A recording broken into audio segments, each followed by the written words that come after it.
بسم الله والصلاة والسلام على رسول الله. المشرقين جداد نقول لكم مرحبا بكم متابعيني، نقول لكم دمتم أوفياء للقناة. إن شاء الله فيديو اليوم يلقاكم بأفضل وأحسن حال.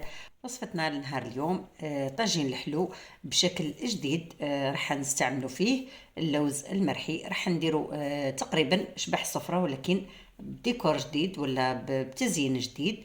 نحتاج فيه 3 كيلات لوز محمص ومرحي رقيق، نحتاج كيلة ناقصة صبع سكر عادي، نحتاج كذلك ملعقة ولا نصف ملعقة مليحة تكون من الفاني.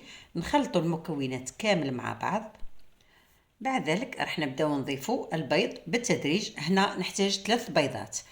اول بيضة راح نحي البياض نخليه وحده، نحتاجه من بعد، والصفار نحطه مع اللوز. بعد ذلك راح نضيفوا البيضة الثانية نضيفوها كاملة كما شفتوا، نخلطوا بالتدريج ونشوفوا. وفي نفس الوقت نمحروا مليح هذاك اللوز مع السكر باش يذوب مليح، ونخلطوها مليح حتى تحسوا انه بدات تتلم مليح بهذا الشكل. لازم يعني تمحروها مليح باش يذوب لكم السكر. هنا كما راكم تشوفوا لقيتها مازالت شويه، راح نزيد لها صفار بيضه، يعني الكميه كامل 2 صفار بيض وبيضه كامله، يعني في هذا الكميه كامل. نعجنوها كما راكم تشوفوا حتى نتحصلوا على قوام يكون متماسك، ما تكونش طريه. نحطوها في كيس بلاستيكي ونخلوها ترتاح 10 دقائق. نروحوا بعد ذلك للمكسرات اللي نحتاجوهم للتزيين. نحتاجو اللوز كما راكم تشوفوا هنايا، كل حبه قسمتها على 2. نحتاجو جوز، نحتاجو البيستاش، ونحتاجو البندق. بعد ما ريحت العجينه تقريبا ربع ساعه، كمية من اللوز. هنا أنا تقريبا درت 35 غرام إلى 40 غرام في كل كورية. نشكلها دائرة وبعد ذلك راح نديروها شكل هرم بهذا الشكل، تكون عالية شوية طالعة شوية بهذا الشكل.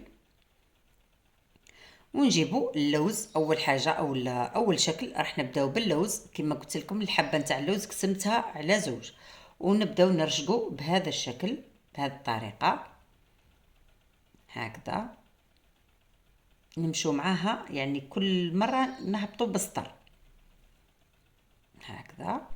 نرشقوا الحبة نتاع اللوز هكذا مليح في الحشو باش ما تتحللكمش كي تكون طيب هكذا. نمشوا معاها كامل حتى نكملوا الحبة كامل هكذا. وفي الاخير راح نتحصلوا على شكل صنوبر هكذا. نحطوها ونخلوها كذلك ترتاح، ونروحوا نحضروا الشكل الثاني. والشكل الثاني راح نحضروه بالجوز. وكاينه حلوى تقليديه جزائريه اللي هي حلوه الجوزه، ممكن تعرفوها، يعني اغلب الجزائريين يعرفوها. كذلك تقريبا نفس الشكل وتقريبا نفس الحشو. كيف كيف نحكموا حبات الجوز ونرشقوهم بهذه الطريقه، وقبل ما نرشقوها نغمسوها في بياض البيض هكذا. نديروا السطر الاول هكذا ونزيدوا بعد ذلك السطر الثاني، ودائما نغمسوا في بياض البيض هكذا. وفي الاخر خلاص راح نغطوا هذاك الفراغ بنصف حبه نتاع البندق. وهذا هو الشكل الثاني، شكل الجوزة الثانجة ما شاء الله. نجو الان للشكل الثالث اللي هو شكل الاناناس. راح نحتاجو فيه الحبات نتاع البندق، تحبوا ديروهم بالقشور كما درت انا، ولا تحبوا ديروهم بلا قشور، يعني هذه كما تحبوا نتوما. نغمسوهم في بياض البيض، بعد ذلك نعاودوا نحطوهم على الحشو اللي كنا حضرناه، ونمشوا معاها كامل تطلعوا بها حتى نتكملوا للحد الاخير.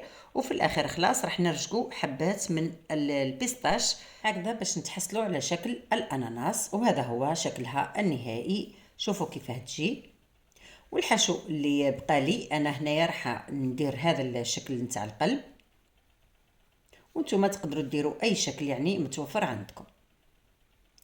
هذا هما الاشكال اللي حضرناهم، نحطوهم يطيبوا في الفرن على 180 درجة 10 دقائق فقط، ما تفوتوا لهمش 10 دقائق، يعني فقط راح يطيب البياض نتاع البيض.